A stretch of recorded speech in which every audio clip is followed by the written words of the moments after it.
Throughout history, royal families and royals have held significant power and wealth, which were traditionally associated with their positions of authority and inherited privileges. However, there are many royals who, with time, evolved into businessmen or women, who ventured into the business realm while they continued to fulfill their ceremonial and constitutional roles. But do you know who these royals are? Probably not. In today's video, we bring you the list of 12 biggest companies owned by the royals around the world. So let's get started. At number 12, we have Crown Prince Williams of the UK, who is now the owner of Duchy Originals Limited. Crown Prince William of the United Kingdom was born in 1982 as the eldest son of Prince Charles and the late Princess Diana. He became the Crown Prince of the nation in 2022 when his father ascended the British throne after the death of Queen Elizabeth. In terms of power, the Crown Prince does not possess any executive authority or formal political power because the United Kingdom is a constitutional monarchy and the monarch's role in this nation is largely ceremonial and symbolic. However, this 41-year-old prince inherits billions of dollars worth of assets and business assets, including Duchy Originals Limited.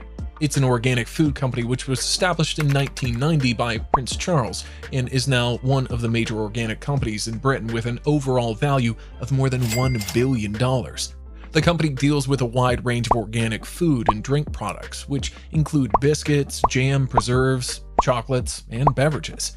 Since the formation of the company, it's become a favorite of the British people, which shows in their growing number. The company generates an annual income of more than $10 million revenue for the Crown Prince William. Next, we have a businesswoman turned royal. This is Crown Princess of Greece, Marie Chantal, and her company, Marie Chantal. Marie Chantal Miller was born in 1968 in London in a non-royal family business where her father, Robert Warren Miller, is an American businessman. But this non-royal businesswoman became the Princess of Greece at the age of 27 when she married Prince Pavlos of Greece July 1, 1995 in a grand ceremony in London. However, before marrying Crown Prince Pavlos, she had already established her business career in the fashion industry with multiple brands in her portfolio, but the most prominent of them is, of course, Marie Chantal Limited. It is a luxurious children's clothing and lifestyle brand that was founded by the Crown Princess in 2000 after she became a mother. For this brand, Marie Chantal directly drew her inspiration from her own experiences as a mother, and she created this brand with the desire to provide her children with stylish and timeless garments. After creation, the brand quickly gained popularity among affluent families and celebrities for its exquisite designs and attention to detail. As a founder, Crown Prince Marie Chantal plays an active role in the company where she's involved in the creative process, overseeing the design and development of the collections. Due to its constant dedication to the princess toward her company, it's now worth more than $200 million, which is generating an annual revenue of more than $11 million.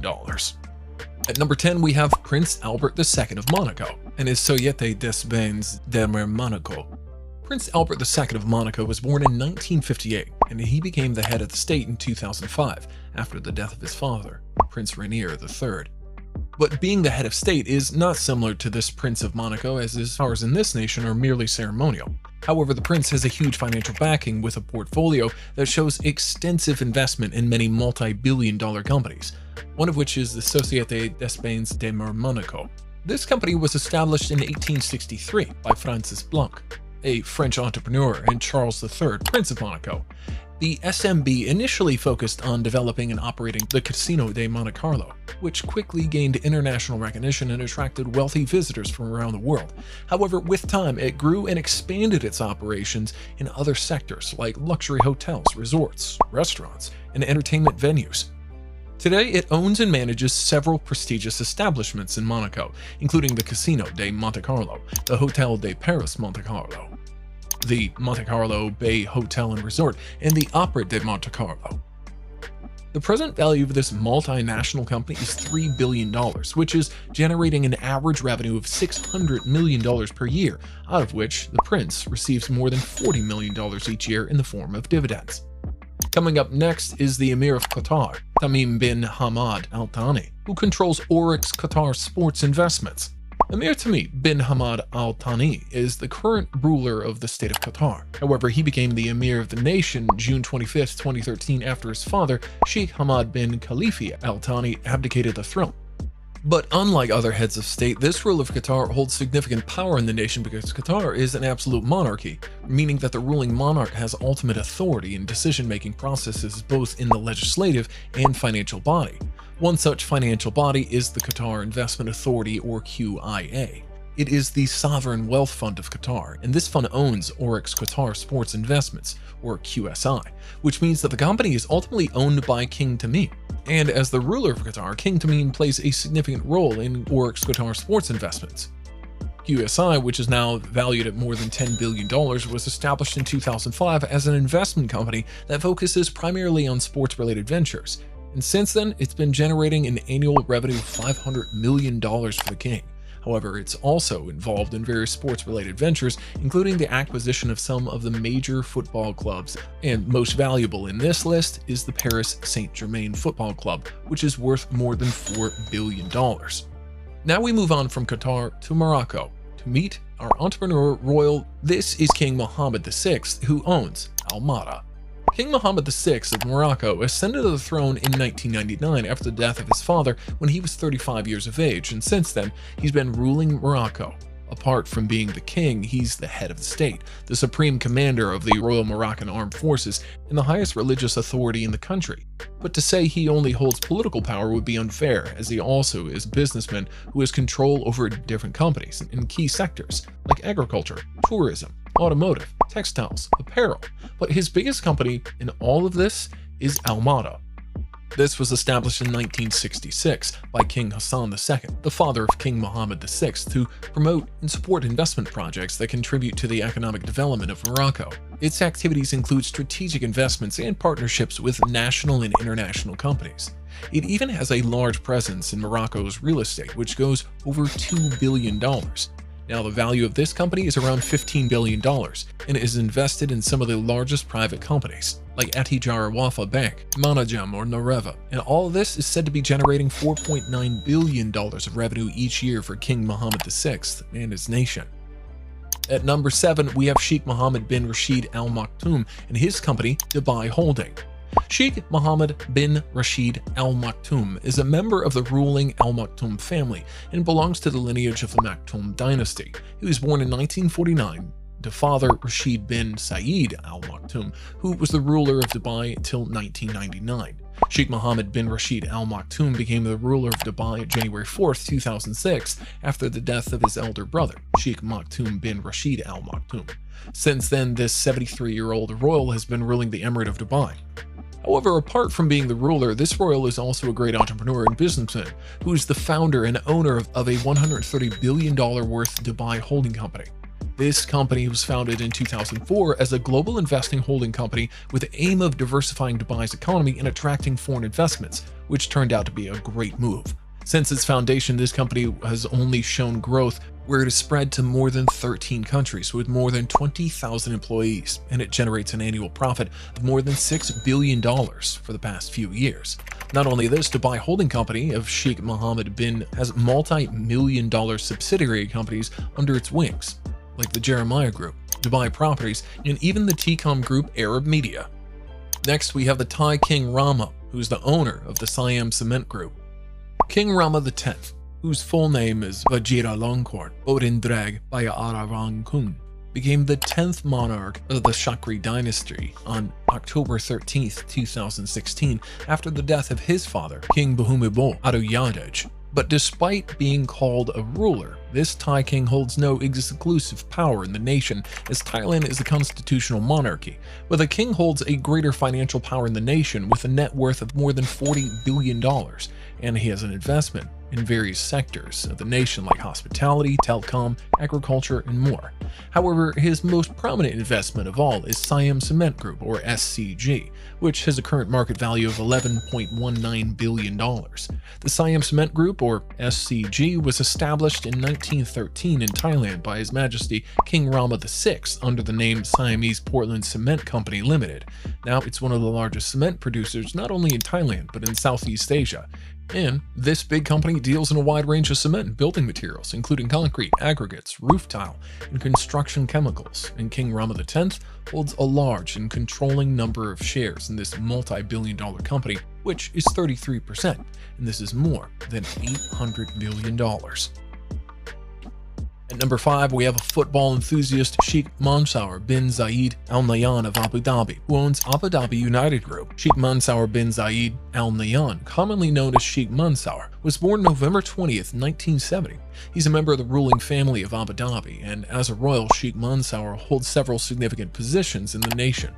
Like, he's the current vice president and deputy prime minister of the UAE. However, not only is he a prominent royal, but he's also a prominent UAE businessman, and one of the notable ventures that Sheikh Mansour is the $60 billion worth of Abu Dhabi United Group, or ADUG. The ADUG is a private investment company established in 2008 by Sheikh Mansour bin Zayed Al Nahyan himself, and the primary focus of this company is to invest in and develop projects in various sectors, including infrastructure, real estate, finance, and sports.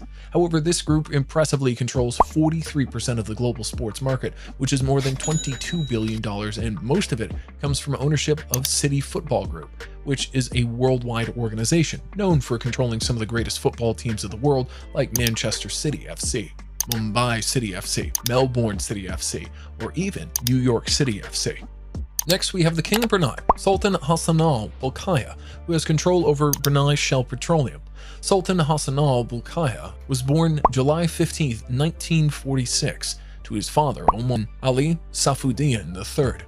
Being the eldest son of the king, he ascended to the throne of Brunei when his father abdicated the throne in favor of his son in 1967.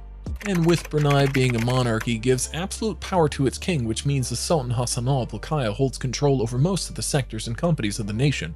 But among all the companies, one company stands out. This is the Brunei Shell Petroleum Corporation. It's a joint venture between the Brunei government and the Royal Dutch Shell. The Sultan, as the head of the state, holds ownership of Brunei Shell Petroleum, which is more than 50%. However, the history of Brunei Shell Petroleum dates back to 1922, when the first oil well was drilled in Brunei. This marked the beginning of the oil industry in the country. Now it is a leading oil producer in the nation, which is now generating a revenue of more than $67.5 billion per year. Some of this revenue goes to increase the net worth of the king, whereas the rest of it goes to the nation's treasury. At number 3, we have the royal from Liechtenstein. This is Prince Hans Adam II, who owns LGT Group. First coming to its owner, Prince Hans Adam II of Liechtenstein was born 1945 as the eldest son of Prince Franz Joseph II and Prince Gina of Liechtenstein. However, Prince Hans Adam II ascended to the throne and became head of state of Liechtenstein after the death of his father in 1989.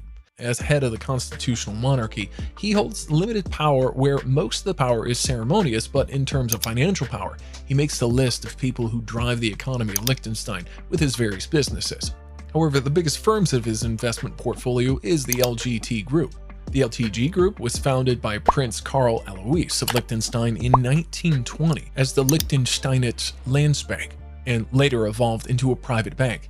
Now the value of this company is more than $50 billion.